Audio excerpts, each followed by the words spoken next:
Juan capítulo 10, el versículo 9. Cátedra de vida. El Evangelio según San Juan capítulo 10, versículo 9, en el nombre de Jesús. Yo soy la puerta, el que por mí entrare será salvo, entrará, saldrá y hallará pastos. El ladrón no viene sino para hurtar, matar, destruir. Yo he venido para que tengan vida y para que la tengan en abundancia. Yo soy el buen pastor, y el buen pastor su vida da por las ovejas. Mas el asalariado, el que no es el pastor, de quien no son propias las ovejas, ve venir al lobo y deja las ovejas y huye, y el lobo las arrebata a las ovejas y la dispersa. Así que el asalariado huye porque es asalariado y no le importan las ovejas. Bien, hoy quiero que oremos juntos por la ola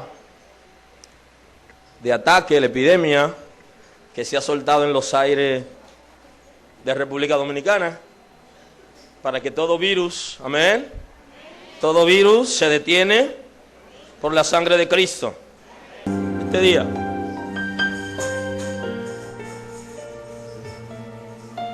estamos en una temporada exquisita.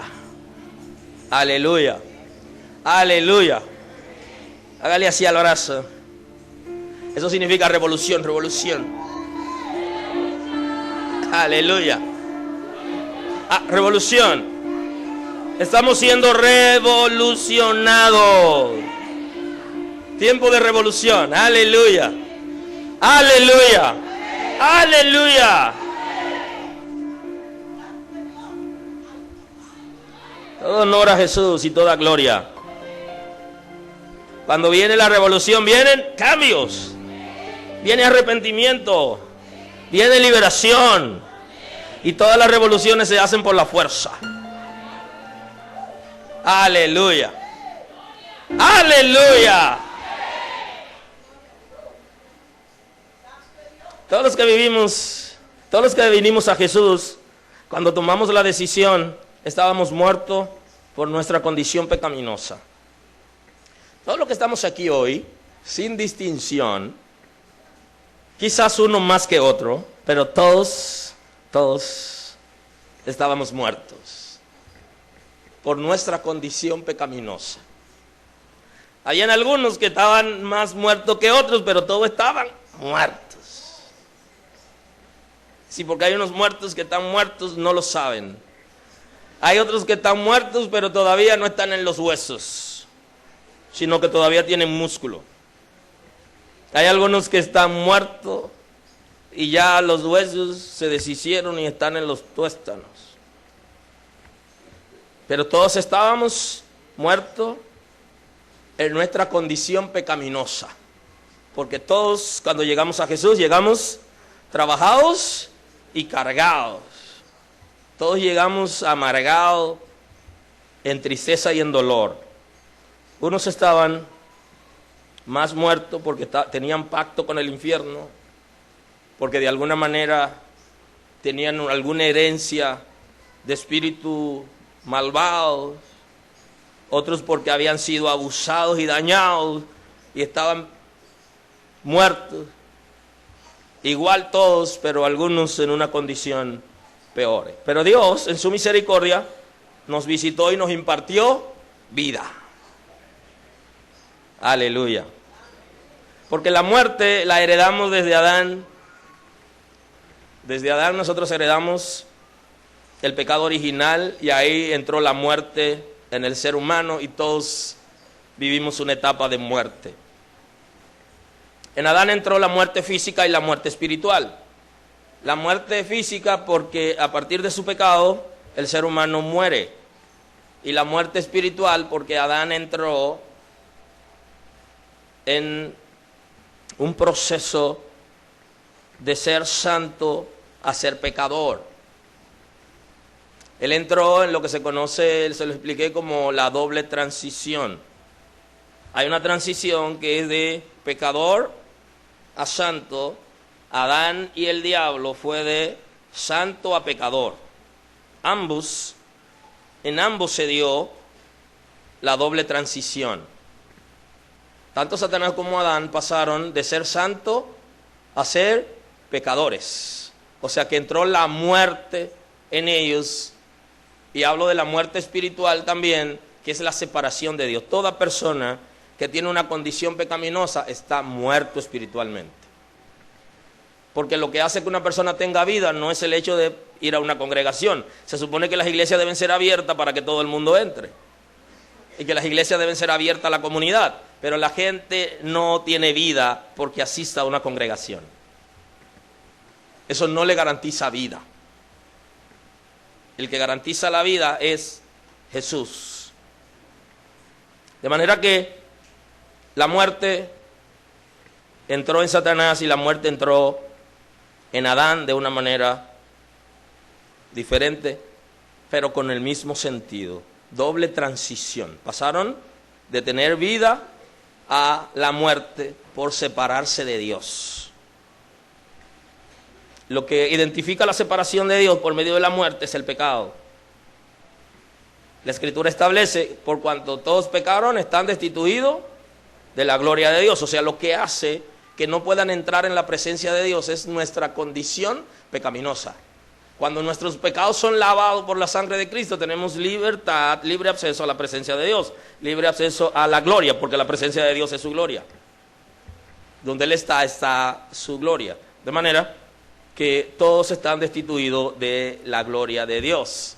Todos están destituidos de la presencia de Dios, por cuanto todos pecaron, están destituidos. Ahora, la Escritura también dice que la paga del pecado es la muerte. O sea, el salario que recibe la obra de maldad llamada pecado es muerte. O sea, separación de Dios. Mas el regalo de Dios es vida eterna, o sea, vida para siempre en Cristo Jesús nuestro Señor. La salvación, la vida que Cristo da es un regalo, pero la muerte es un salario. O sea que la muerte la compraron. Ahora la salvación, la vida eterna es un regalo. Lo que estamos recibiendo de parte del Señor no podemos comprarlo bajo ninguna circunstancia, no tenemos poder adquisitivo para traer a nosotros la vida que Cristo ofrece, sino que nos la regaló, no porque sea un regalo para Él en la condición de salvación, sí en la condición de vida, sino que Él tuvo que arrebatar de la mano de Satanás, como establece el apóstol Pablo, quitó esa acta que le daba legalidad a Él para operar sobre nosotros. Y se puede decir que en las Sagradas Escrituras, David, el águila y Cristo coinciden en que David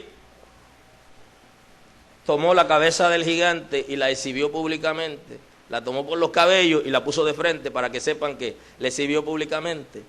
El águila, porque la serpiente es la gran enemiga de la selva, y el águila la agarra y públicamente le exhibe cuando ella tiembla, y todos los animales comienzan a aplaudir el águila porque se llevó la serpiente entre las uñas, y la exhibe públicamente porque vuela con ella mientras la serpiente está temblando porque cayó en desgracia. Y Cristo, porque públicamente en la cruz estableció, le quitó de la mano el acta, la que decía que nosotros le pertenecíamos al infierno para siempre. Él se la arrebata a Satanás y la publica en la cruz diciéndonos, hay una nueva oportunidad, se abre una nueva oportunidad para ustedes y ya no tienen que vivir necesariamente siendo esclavos del infierno. Por eso yo creo a la palabra, y cuando siento que el pecado me agobia, le digo hasta hoy. ¿Hay alguien aquí hoy? Dígale al pecado y al diablo hasta hoy. Aleluya. Eso fue lo que hizo Cristo cuando le exhibió públicamente. Hasta hoy pudiste operar contra esa gente, ya se acabó. Ahora la gente decide voluntariamente si quiere servirte o no. Antes no tenía opción. Aleluya. Aleluya. Aleluya. Antes no teníamos opción. Y ese era el asunto. Nuestra muerte era sin opción de vida. Lejos de Dios y definitivamente lejos hasta que apareció Cristo, exhibiendo públicamente el acta y dándonos una nueva oportunidad para que a partir de ahora se cumpla lo que hablamos cuando introdujimos el jubileo. Parece que fue por marzo, por ahí. Que la gente que quería o que quiere ser esclavo para siempre, le dice a sus amos que por favor le ponga su marca. Porque ellos no quieren ser libres. Pero para que sus amos no violen las leyes que están establecidas y entonces ellos vayan a la cárcel, ellos le decían, no, ponme tu marca y me quedo siendo esclavo para siempre. Ser esclavo para siempre es una decisión personal. Y Jesús dice, el que tiene oído para oír, oiga. Ser esclavo es una decisión personal, de acuerdo a las Sagradas Escrituras. Es voluntaria, es personal. Vivir en muerte es personal y es voluntario. El que decidió, ahí se quedó, pero Jesús le da una oportunidad para que sean libres. Aleluya. La muerte como separación de Dios y como condición del pecado produce influencia por medio del reino de las tinieblas. El reino de las tinieblas opera a través de la oscuridad y de la muerte. De esa manera opera. Oscuridad, símbolo de las tinieblas, y la muerte también. Por eso hay gente que tienen en su ropa, tienen una calavera, tienen una cabeza o tienen unos huesos. Eso es símbolo del infierno, si no lo sabía. Hay muchas cosas que tienen significado, y de hecho yo he visto a algunos cristianos con cosas que no saben lo que significa. Por ejemplo, he visto algunas cristianas y cristianos con una ropa que dicen Playboy o tienen una conejita, y eso significa industria del sexo. Eso significa pornografía y toda depravación. Por eso uno tiene que ser cuidadoso con lo que se pone. Y entonces usted está patrocinando y usted está promoviendo todo aquello que en el mundo Cristo ya ha derrotado en la cruz y ha cubierto al mundo por su sangre. Aleluya. Ahora, nuestra condición con la que vinimos a Cristo fue una condición de oscuridad y una condición de tinieblas. Que eso representaba que nosotros estábamos sirviendo al reino de las tinieblas y al infierno. Oscuridad, muerte, pecado.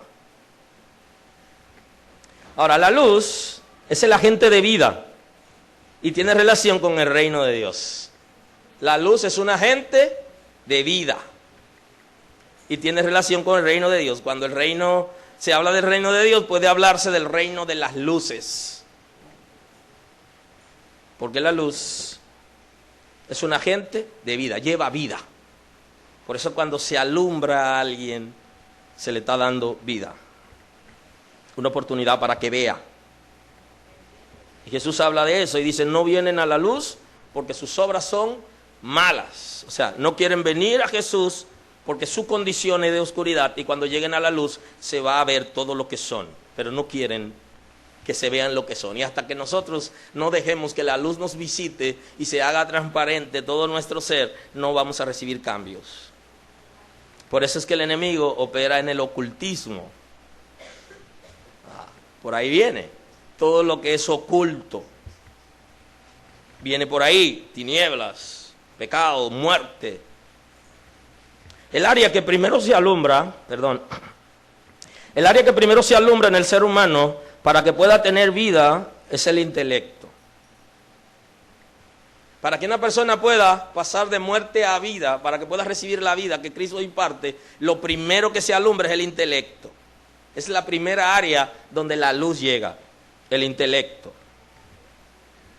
Por eso el apóstol Pablo en el 4:18 de Efesios dice, teniendo el entendimiento entenebrecido, ajenos de la vida de Dios, por la ignorancia que en ellos hay, por la dureza de su corazón, los cuales después que perdieron toda sensibilidad, se entregaron a la lascivia para cometer con avidez toda clase de impureza. Mas vosotros no habéis aprendido así a Cristo, si en verdad le habéis oído y habéis sido por él enseñados, conforme a la verdad que está en Jesús. O sea, de acuerdo al texto bíblico, la gente que está en tiniebla, que está muerto, que está en pecado, que vive en la oscuridad, que sirve al infierno, tiene el entendimiento entenebrecido y es ajeno a la vida de Dios. El intelecto está tomado por el enemigo y no deja que entienda las cosas de Dios. Y donde primero tiene que llegar la luz es en el intelecto, para que la gente pueda, cuando su intelecto se alumbra, pueda entonces tomar una decisión. Ahora, hay una manera de lograr que eso ocurra. No necesariamente cuando el intelecto es alumbrado, no necesariamente la gente lo decide él. O sea, no necesariamente es voluntario. Sino mediante una atmósfera creada por la devoción de una persona o grupo de personas que atraen la presencia de Dios. Para que el intelecto de la gente pueda ser alumbrado, se necesita una persona o grupo de personas que atraen hacia ellos la presencia de Dios y el intelecto de la gente puede ser alumbrado. Bendigo el nombre del Señor. Mediante la creación de una atmósfera. Aleluya. La atmósfera se conoce como la capa de gas que rodea un cuerpo celeste. Eso es lo que nosotros le llamamos el aire. Y hay gente que no sabe mucho de ciencia, pero se da cuenta y dice, wow, aquí como que el aire está como pesado. La gente está haciendo un análisis espiritual y está diciendo, la atmósfera que aquí está creada no es del reino de Dios. La gente puede sentir cuando el ambiente está pesado. Ahí ni circulaba el aire, eso es espiritual netamente. Pero la gente que saben de ciencia, sí saben que la atmósfera es la capa de gas que rodea un cuerpo celeste, que nosotros le llamamos aire. Entonces, nosotros podemos crear una atmósfera favorable o una atmósfera desfavorable.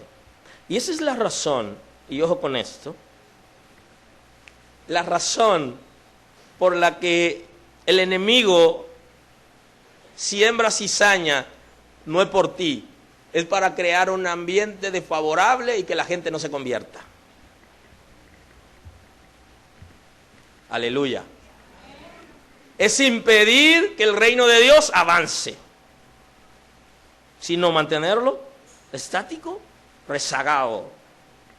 Se necesita para que el intelecto de la gente sea alumbrado, que una o varias personas atraigan la presencia del Señor hacia donde ellos están para crear una atmósfera favorable.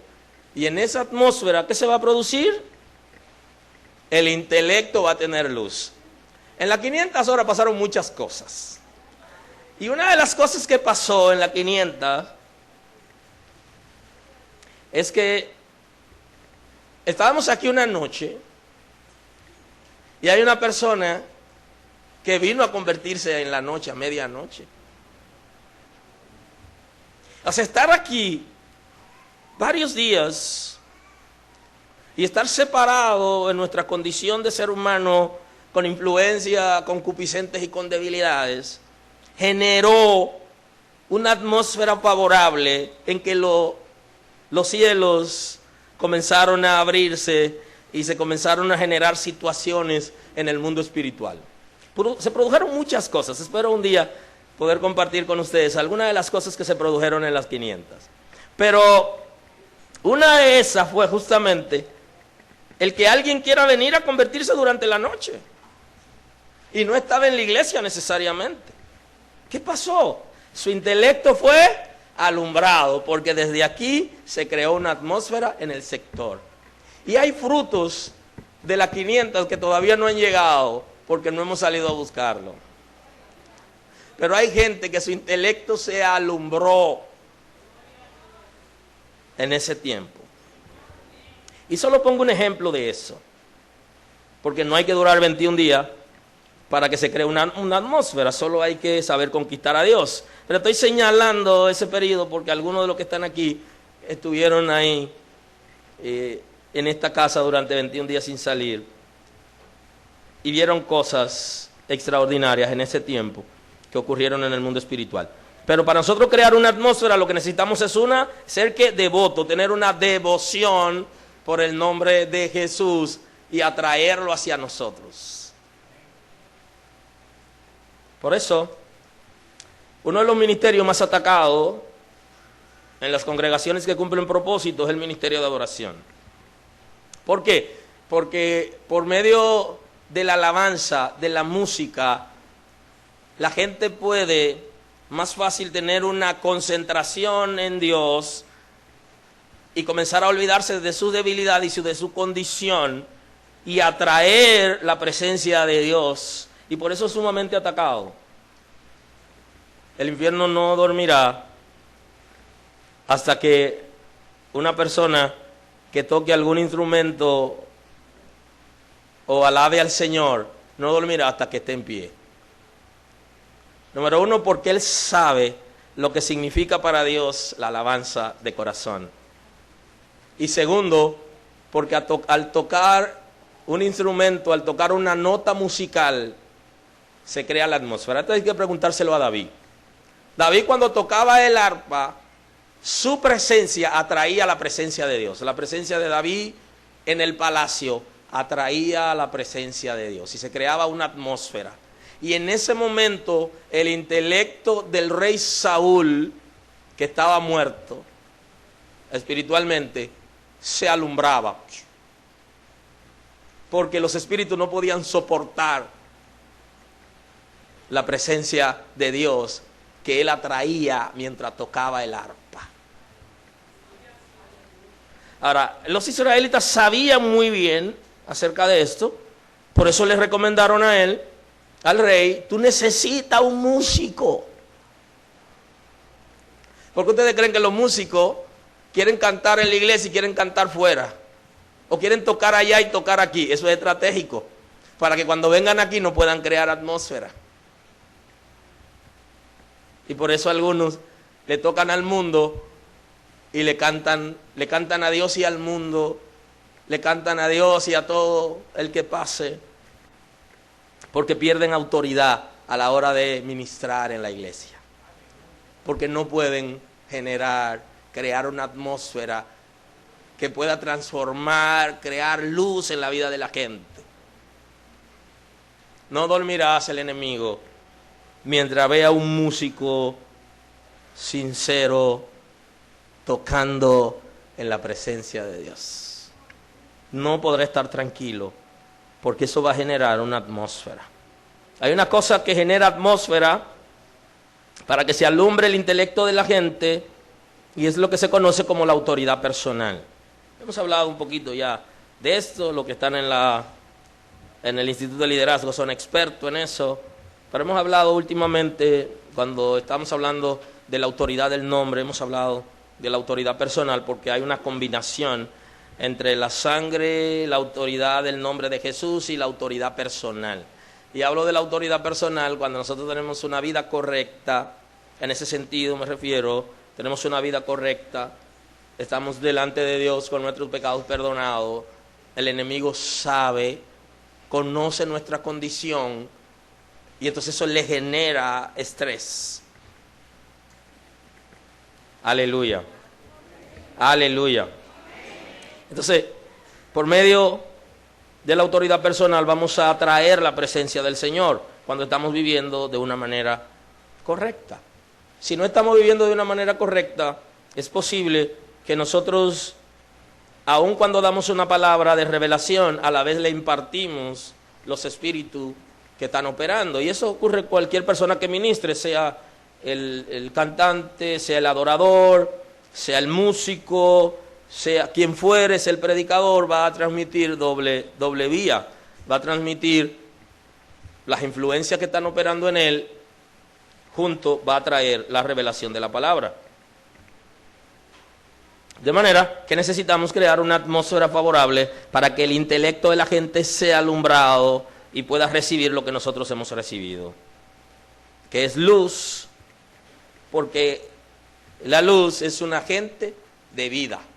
Y para que la vida de Cristo pueda alumbrarle a la gente, pueda estar en la gente, pueda ser impartida en la gente, necesitamos que la luz pueda alumbrar el intelecto para que la gente pueda tomar una decisión, a la hora de tomar una decisión.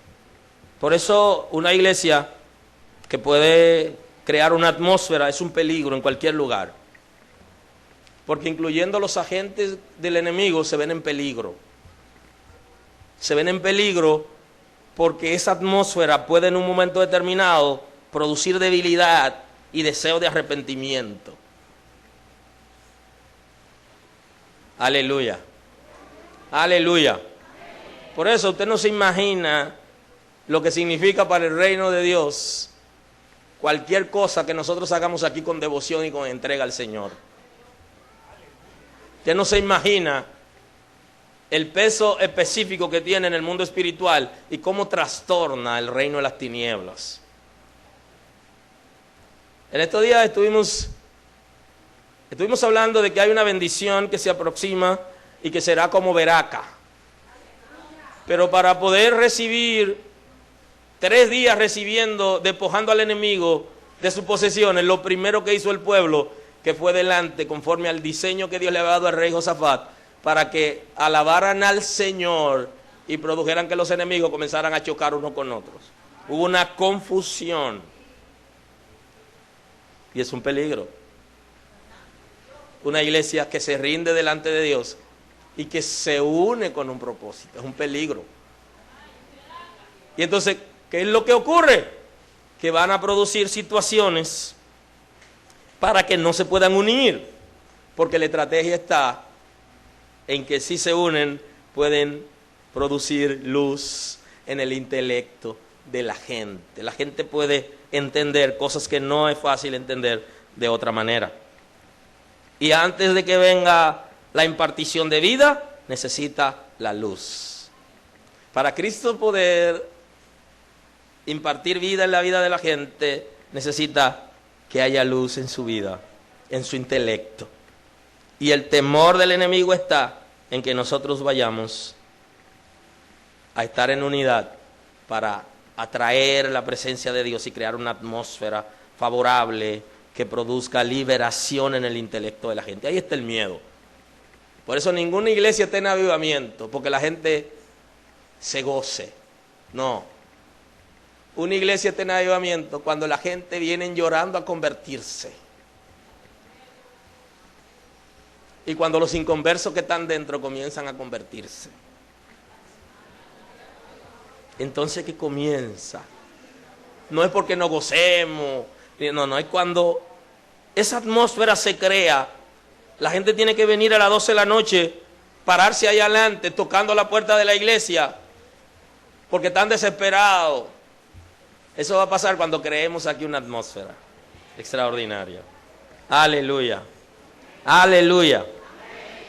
Y eso es interesante porque para crear esa atmósfera que se produzca luz en el intelecto de la gente, no quiere decir que todos tienen que estar al unísono. El Señor dijo, donde hay 2 o 3. Así que si alguien está dispuesto, puede crear una atmósfera diferente. Y esa atmósfera de 2 o 3 va a contagiar el universo. Y se le va a impartir, ¿qué? Vida. Jesús, en el Evangelio según San Juan, en el capítulo 10, Él habla de la vida, nos da una cátedra de vida, pero también nos habla de la muerte. Porque para la gente recibir vida, su condición debe ser de muerte. Y Él dice que el ladrón no viene sino para hurtar, matar y destruir. Yo he venido para que tengan vida y para que la tengan en abundancia. Primero, habla del ladrón. Y no se está refiriendo necesariamente a esa ola de robo que vivimos porque el primer ataque espiritual que se produjo contra la casa fue que vinieron unos merodeadores de diferentes sitios y esperaban a la gente a la hora de salir o de entrar y le arrebataban carteras y cosas para producir caos y miedo a la gente. Pero no se está refiriendo necesariamente a eso, a esos ladrones o a esa gente que arrebatan las cosas allá afuera. Esa etapa que hemos vivido, que gracias al Señor, Él se ha encargado de que los mismos hermanos tengamos deseo de bendecir a los otros y poder, con la autoridad que ha sido impartida, estar allá afuera como símbolo de que somos una autoridad. Y ha bajado considerablemente. Pero Jesús se está refiriendo a alguien que es como si fuera un ladrón. Es como si fuera ese ladrón que conocemos. Y para que nosotros podamos entender, tienes que hacer la comparación, la similitud entre alguien que se mete a tu casa sin permiso, con el deseo de robarte lo tuyo, de matarte y destruirte. Y se refiere al príncipe de este mundo que opera a través de las tinieblas, de la oscuridad y del infierno, que su trabajo es dar muerte. Y decía al principio que todos los que llegamos a la casa llegamos en una condición de muerte espiritual y que Jesús nos ha impartido vida sobre nosotros. Entonces Él dice que ese ladrón, ese espíritu que ahora opera en los hijos de desobediencia, que opera en la gente que vive contrario a Dios, viene justamente para robarle a la gente. Ahí les roba de todo a la gente. Les roba la paz, les roba el gozo, les roba la familia, les roba la esposa, el esposo, les roba los hijos, les roba los padres. Todo se lo quita porque él no sabe ver ojo en cara ajena. Todo lo quiere, lo que tiene el otro. Porque ese es su trabajo, arrebatarle a la gente lo que la gente tiene, que le puede dar de alguna manera tranquilidad. Además de robarle, viene a influenciarlo por medio de la muerte, por medio de la muerte espiritual. Viene a alejarlo de Dios, a llevar a la gente a una distancia de Dios, a ponerlo lo más distante de Dios posible, a la distancia de un abismo que no hay manera de cruzarlo solo por medio de la cruz. Y por eso Cristo se convirtió en el puente que puede unir al ser humano con Dios, para que la gente que ha sido hurtado, que ha sido robado, que ha sido matado por el enemigo en su condición de muerte, pueda cruzar el abismo. Pero lo aleja cada vez, creándole abismo y viendo a Dios más distante. Y viene además para destruir. Y ese es el trabajo del infierno. Y él no sabe hacer otra cosa que robarnos, matarnos y destruirnos las cosas que tenemos y la gente cercana. Ahora, Jesús es diferente. Y esa es la nueva opción. Dice, yo he venido, dice Jesús, para que tengan vida y para que la tengan en abundancia. Él vino a hacernos una impartición de vida. Y para que esa vida no se quede solo nosotros siendo portadores de vida, sino también que tengamos vida en abundancia, que tengamos vida eterna. Yo sé que hay gente que lo ha entendido, que ya están viviendo eternamente, porque ya nosotros hemos recibido una impartición de vida. Jesús nos ha hecho una impartición de vida. Si hemos recibido la vida que Jesús nos ha impartido, entonces nosotros estamos ya viviendo vida eterna. La vida eterna no comienza cuando salimos del cuerpo físico. La vida eterna comienza cuando Cristo nos imparte a nosotros vida en abundancia. Bendigo el nombre del Señor. En el capítulo 11 del Evangelio según San Juan, ahí mismo, en el versículo 23, él dice, Jesús le dijo, tu hermano resucitará. Marta le dijo, yo sé que resucitará en la resurrección en el día postrero.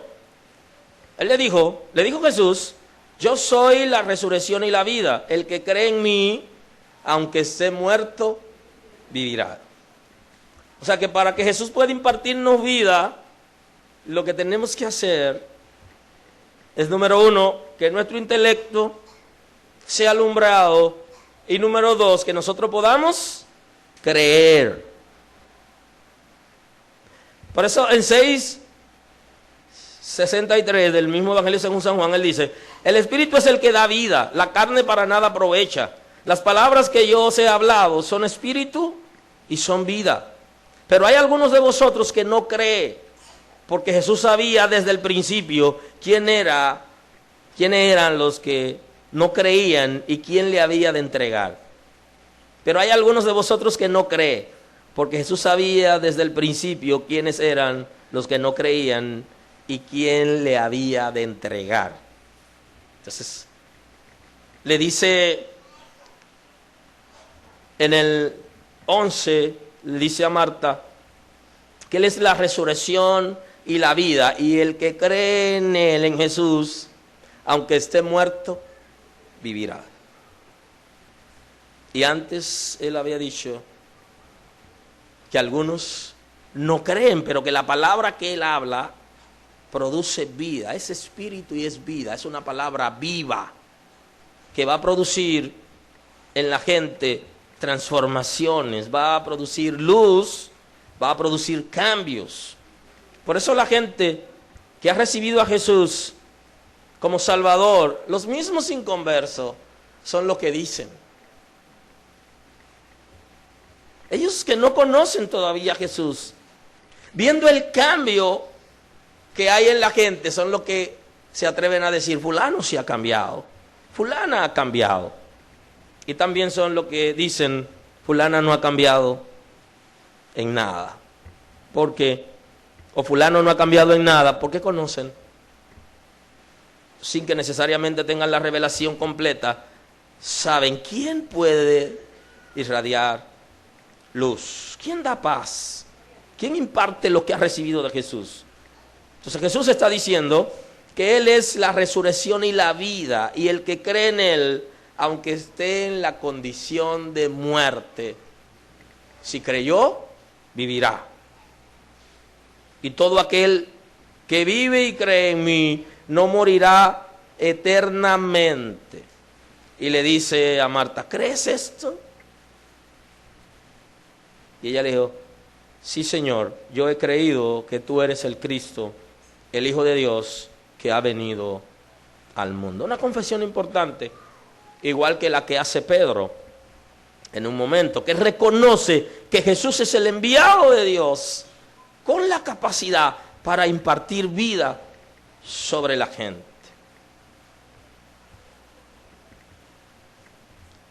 En Romanos, el apóstol Pablo, en el 5:21, dice: pues si por la transgresión de uno solo reinó la muerte, mucho más reinará en vida por uno solo, Jesucristo, lo que reciben la abundancia de la gracia y del don de la justicia. Así que, como por la transgresión de uno vino la condenación a todos los hombres, de la misma manera por la justicia de uno vino a todos los hombres la justificación de vida. Y está especificando la justificación de vida, porque una persona es justificado cuando es declarado libre de culpas, y no necesariamente libre de culpas declarado por el Señor. En este caso, justificación de vida, porque es declarado libre de culpa y se le imparte la vida eterna que Cristo tiene en sí mismo y que está autorizado a traer.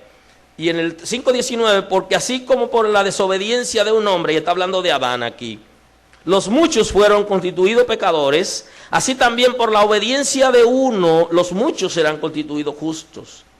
Pero la ley se introdujo para que el pecado abundase, mas cuando el pecado abundó, sobreabundó la gracia, para que así como el pecado reinó para muerte, porque el pecado reina para muerte, así también la gracia reine por la justicia para vida eterna mediante Cristo nuestro Señor. Por eso el mismo Jesús, en el Evangelio según San Juan, en el 5:39, Él dice, escudriñad las escrituras, porque a vosotros os parece que en ella tenéis la vida eterna, y ellas son las que dan testimonio de mí, y no queréis venir a mí para que tengáis vida. Y esa es la dificultad de la iglesia, que la iglesia no aprende la palabra, no se preocupa por profundizar en la revelación, en el conocimiento de la palabra, y entonces Jesús dice, escudriñad las escrituras. Y eso está en imperativo, porque a vosotros os parece que en ella tenéis la vida eterna. Y está hablando específicamente con los fariseos, que sí sabían que las escrituras tenían vida eterna, pero rechazaban a Jesús. Y Jesús le dice, escudriñenla, porque a ustedes les parece que en ella tienen vida eterna, y si quieren conocerme a mí, búsquenlo en la escritura, porque ellas son las que dan testimonio de mí, le dice Jesús. Y no queréis venir a mí para que tengáis vida. Entonces le dice, conocen la escritura, pero no son capaces de venir a mí y recibir una impartición de vida. Quien va a impartir vida en nosotros, vida en abundancia, es Cristo Jesús. Y no tenemos otra manera de recibir esa impartición de vida que no sea por medio de Jesús. Y para Él impartir vida en nosotros, Él tiene que mudarse. Porque para usted recibir la vida, usted tiene que abrir la puerta para que Jesús se meta en usted y entonces Él pueda impartirle a usted lo que Él tiene. Bendigo el nombre del Señor. De esa manera, nosotros vemos cómo Jesús nos está diciendo que Él es el que puede impartir vida en abundancia y que cuando venimos a Él ya pasamos de muerte a vida. Porque hay una transición aquí. Y es la transición de vivir en pecado, en muerte, en oscuridad, bajo la operación del reino de las tinieblas y pasar al reino de Dios, al reino de la luz. Para esa transición necesitamos a Jesús. Él es que va a transicionarnos de la muerte a la vida. Y para que nosotros podamos transicionar de muerte a vida, se necesitan cambios importantes en nuestro ser que hagan que nosotros nos levantemos de esa condición. Alguien va a recibir la vida y va a seguir en muerte, es imposible, porque inmediatamente llega la vida, desaloja la muerte. Es como decirle a la muerte, ya no puede estar ahí. Lo que hace que la gente vive en muerte aún es que Jesús no se ha mudado en el corazón de ellos. El día que Jesús se mude, de manera automática va a desalojar la muerte. No quiere decir que la conducta de muerte va a ser desalojada de una vez, porque esa conducta está arraigada por medio de una naturaleza que se llama naturaleza concupiscente, que opera en nosotros los seres humanos. Y esa naturaleza concupiscente va a impedir, va a luchar para que la vida no sea efectiva. Es como cuando la luz llega a un sitio que la tiniebla inmediatamente se aleja, pero hay una ocasión donde la luz es medio opaca y como que no puede alumbrar todo. Y por eso Jesús estaba hablando de poner la luz en un sitio alto, porque si la ponemos debajo de algo, solo alumbrará una parte del todo. Y Él dice, suban la luz, pónganla en un lugar que sea alto, para que todos los que estén en la casa puedan ser alumbrados. Y de esa manera, la gente entonces podrá, por medio de la luz, alcanzar la vida que Él va a impartirnos, o que Él está impartiendo, o la que ya nos ha impartido, porque hay mucha gente que Cristo ya le ha impartido vida. Y esa vida es abundante, o sea que no deja la mínima posibilidad de que nosotros estemos en una condición pecaminosa ni de muerte. Cuando Jesús habla con la mujer samaritana en el capítulo 4 del Evangelio según San Juan, en el versículo 10 Él tiene una conversación interesante con la mujer samaritana. Respondió Jesús y le dijo, si conocieras el don de Dios y quién es el que te dice dame de beber, tú le pedirías y Él te daría agua viva. Porque todo lo que viene de Jesús, incluyendo el agua, tiene vida. La mujer le dijo, Señor, no tienes con qué sacarla y el pozo es hondo. ¿Dónde pues tiene agua viva? ¿De dónde va a sacar el agua viva? ¿Acaso eres tú mayor que nuestro padre Jacob, que nos dio este pozo, del cual bebieron él, sus hijos y sus ganados? Respondió Jesús y le dijo: cualquiera que bebiere esta agua volverá a tener sed. Mas el que bebiere del agua que yo le daré no tendrá sed jamás, sino que el agua que yo le daré será en él una fuente que salta para vida eterna. Y la mujer le dijo: Señor, dame de esa agua para que no tenga yo sed, ni venga aquí a sacarla. Eso es muy importante. Para nosotros poder recibir la vida que el Señor nos va a impartir, necesitamos estar sedientos. Tiene que crearse en nosotros una desesperación por Dios, una sed por Dios. En ocasiones, nosotros estamos al nivel de la religión. El nivel de la religión es el nivel de las quejas, el nivel del aburrimiento, el nivel ya vuelvo a la iglesia de nuevo, ya me voy a juntar de nuevo con los hermanos, ya tengo que volver. Ese nivel de que nada de lo que ocurre alrededor funciona, es el nivel de la religión y de la queja. No lleva a la vida, sino a la muerte. Lo que lleva a la vida es la necesidad. Y eso fue lo que hizo Jesús. Mientras conversa con esta mujer, le creó una necesidad. Usted se da cuenta cuando una gente está sediento de Dios. Y usted se da cuenta cuando una gente está en la religión, está muerto. Usted escucha queja de la gente y queja, y se quejan hasta de Dios, y que Él dijo que iba a hacer y no hizo, y que qué sé yo qué, y que ahora estoy en una situación y no veo a nadie. Vive quejándose. Ahora, el que anda detrás de la vida abundante, le habla a usted de sed de Dios. Cuando usted se junta con alguna gente, usted sale enfermo. Ahora, cuando usted se junta con otras personas, usted sale con necesidad de Dios. Es como si le pusieran una inyección.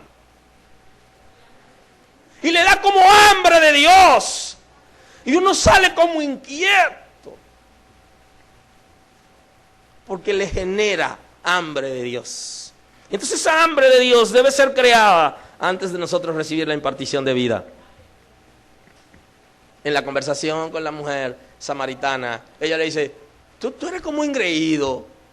Pero ¿qué es lo que tú estás diciendo? O sea que tú superas a Jacob. Tú como que no sabes. Tenía que ser judío para ser engreído. Obsérvenlo del texto de arriba, que ella lo identifica como judío. Ahora él no se enfocó en lo que ella le estaba diciendo, sino en tocar su sensibilidad para generar hambre y sed de la vida que viene de Dios. Y eso es lo que debe generarse en nosotros. Y eso es lo que hace la atmósfera. Aleluya. Que le genera hambre y sed de Dios. Ocasionalmente uno cree como que ya lo ha alcanzado todo y que ya ha vivido suficiente y que conoce suficiente del Evangelio. Y es capaz de decir: a mí ya nadie me va a engañar porque yo conozco suficiente. No se trata de eso, hijo, no se trata de eso, hija. Se trata de tener sed de Dios, una sed profunda, que no es saciada por nada ni por nadie. Que una predicación del pastor no te sacia. Porque cuando llega a tu casa, lo que produce la predicación es interés por un tema específico, en que te pasa la noche, el día siguiente, la semana, investigando, buscando, leyendo, porque se ha producido sed. Cuando la predicación los sacie, entraron ya a un nivel donde no van a recibir nada más. Aleluya. Aleluya. Porque para recibir de Dios tenemos que crear la necesidad. Por eso él le dice: mas el que bebiere del agua que yo le daré, no tendrá sed jamás.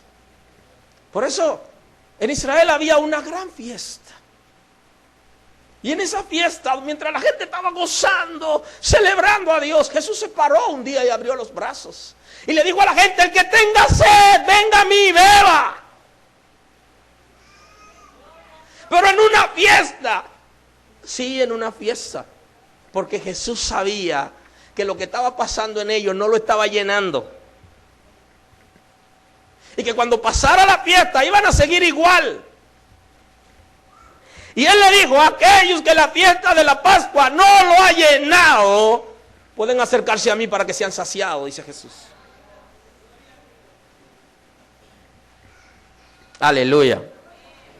Cualquiera que bebiera de esta agua vuelve a tener sed, mas del que bebiere del agua que yo le daré, no tendrá sed jamás, sino que el agua que yo le daré será en él una fuente de agua que salte para vida eterna. Y entonces la mujer le dijo, Señor, dame de esa agua, para que no tenga yo sed, ni venga aquí a sacarla.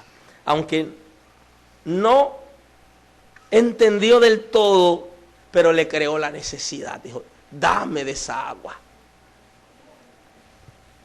Y esa es la dimensión que nosotros tenemos que llegar, entrar para crear una atmósfera. Dame de esa agua. El agua que salta para vida eterna, que se convierte en un río de agua viva, que tiene entrada y salida, una fuente, es el Espíritu Santo. Es el gobernador del reino de Dios. Es la persona encargada de administrar la iglesia, que va a venir a nosotros y va a hacer una impartición extraordinaria. Dice la Escritura que va a estar en nosotros y con nosotros. Y va a operar como una fuente que salta para vida eterna. Un río de agua de vida que va a fluir de manera continua en nosotros para producir transformación. Fíjese que cuando el agua está posada, se convierte en un foco de epidemia y de crianza de insectos, porque el agua está aposada. Ahora, cuando el agua está viva, cuando está corriendo, cuando tiene entrada y salida, se lleva todo sucio a su paso, porque el agua viva va a revolucionar todo nuestro ser. Jesús quiere que esto ocurra en nosotros. Esto es ABC. Es ABC sencillo. Es lo que toda persona cuando conoce al Señor debe saber, debe manejar esas informaciones de ABC. Pero ¿sabe qué? Algunos hemos pasado a niveles altos y hemos dejado cosas abajo que tenemos que volver a tomarlas. Y es necesario que se genere en esta casa sed y hambre de Dios. Cuando eso se genere, la atmósfera cambiará. Porque cuando no hay hambre, cuando no hay sed de que el Señor imparta algo, de que el Espíritu de Dios transforme algo, estamos completos. Y nadie va a movernos, ni para alabar a Dios, ni para nada, porque estamos satisfechos con lo que tenemos. Aleluya. Y hay un texto, una iglesia por ahí en Apocalipsis, que el Señor le hizo un comentario. Ellos se sentían tan completos, tan llenos, que no tenían ninguna necesidad. Dice, somos ricos, tenemos todo en abundancia. Y entonces el Señor le dice, te recomiendo que compre, aleluya, que compre. O sea, que aunque cree que no tiene necesidad y tiene abundancia de dinero, entonces compra porque hay cosas que necesita. Comprar oro refinado en fuego. Necesita. Aleluya. Aleluya. Siendo que todos los que estamos viviendo vida abundante, llegamos en una condición de muerte, debemos provocar que todos los que están muertos espiritualmente alrededor nuestro logren recibir vida. Si nosotros, recordando nuestra condición cuando llegamos al Señor, que llegamos en una condición de muerte, deberíamos entonces sentir dolor por aquellos que están muertos. Y de alguna manera provocar que ellos reciban la vida que nosotros hemos recibido. Bendigo el nombre de Dios. Los que no quieren recibir la impartición de vida terminarán huyendo de Cristo. Pero eso solo ocurre cuando nosotros creamos la atmósfera que genera la liberación del intelecto, y cuando la gente tiene la oportunidad de entender de que su intelecto es libre y entender la revelación de Dios, entonces decide si seguir en muerte o si recibir la vida abundante. En Lucas, yo estoy concluyendo hoy, en Lucas capítulo 14, el versículo 21, dice: vuelto el siervo, hizo saber estas cosas a su señor. Entonces, enojado el padre de familia dijo a su siervo: ve pronto por las plazas, por las calles de la ciudad, y atrae acá a los pobres, a los mancos, a los cojos y a los ciegos. Y dijo el siervo: Señor, se ha hecho como mandaste y aún hay lugar. Dijo el Señor al siervo: ve por los caminos y por los vallados, esfuérzalos a entrar para que se llene mi casa. Porque os digo que ninguno de aquellos hombres que fueron convidados gustará mi cena. Esfuérzalos a entrar para que mi casa se llene. ¿Cómo yo puedo forzar a alguien para que entre a la luz y reciba impartición de vida? Parecería contraproducente porque yo no puedo empujar a la gente. Pero hay una manera de forzar a la gente a entrar. Pablo tuvo una conversación con un personaje importante de mucha influencia en el gobierno romano. Y cuando Pablo estaba en esa conversación con él le dice: Pablo, muchacho, pero tú tienes una manera de hablar y tú tienes como una seguridad de lo que dices que casi me convence a ser cristiano.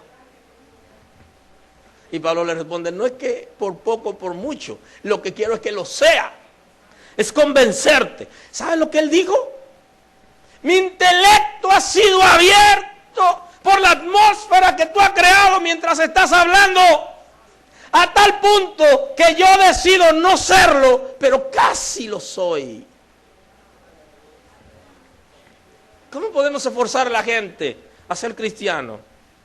¿A la mala? ¿Agarrándole y dándole muchas palabras juntos y no dejándolo hablar ni razonar? Nananina, creando una atmósfera entre nosotros, que el que venga a esta casa, su intelecto se le despierte. Y si decidió no ser cristiano, que haga como ese funcionario importante del gobierno romano, que dijo: yo no vuelvo a ese lugar, porque en ese lugar llevan a uno a tomar decisiones que uno no premeditó. Aleluya. Dice: esfuérzalo a entrar. ¿Y sabe lo que va a pasar con otras personas? Que cuando lleguen a su casa la gente se va a asombrar. ¿Y qué pasó contigo? Yo fui a un sitio y esa gente me convirtieron. Eso es lo que la gente dice: me convirtieron, yo no fui a eso. La Biblia dice: fuérzalo. Hay una sola manera de forzarlo, y es que su intelecto reciba luz. Aleluya. Para que cuando recibe esa luz tenga la oportunidad de elegir y decida en elección. Y esto es interesante y se va más allá y trasciende el mundo espiritual, porque en el día del juicio, el hecho de que haya estado en un lugar donde se creó una atmósfera y él pudo entender, él va a tener que explicar eso en el cielo, el día del juicio, cuando llegue el momento del juicio final. Va a tener que explicar por qué, si entendió la revelación, si entendió la palabra, no pudo dejar que se le imparte vida, sino que decidió vivir en muerte. Vivir en muerte y ser esclavo es una decisión personal. Y concluyo hoy como comencé. Cuando hablábamos del año del jubileo, se le decía a la gente: eres libre, eres libre. Pero había gente que decía: yo no quiero ser libre. Yo no quiero ser libre, sino que yo prefiero seguir en esclavitud.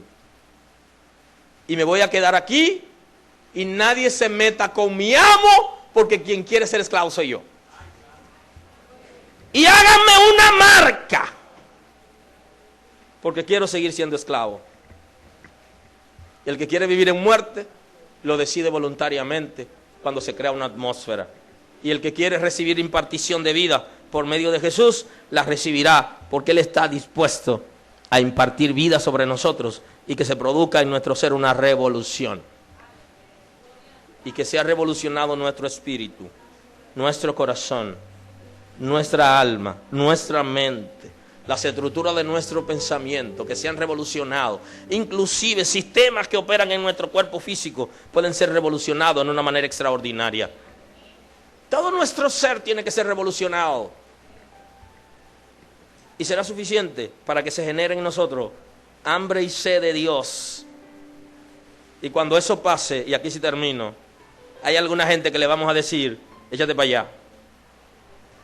Aleluya. Échate para allá. Hay gente que lo vamos a evitar. Aleluya. Aleluya. ¿Por qué? Porque sabemos quién puede influenciarnos positivo o negativamente. Aleluya. Aleluya. Porque queremos algo nuevo, tenemos hambre, tenemos sed de que Dios haga algo en nosotros, y no vamos a dejar que ninguno vaya a distraernos. Hay una canción por ahí que dice que todo lo que me atrasa, no sé si se lo saben, ¿cómo? Aleluya. Que me atrasa hoy. A ver.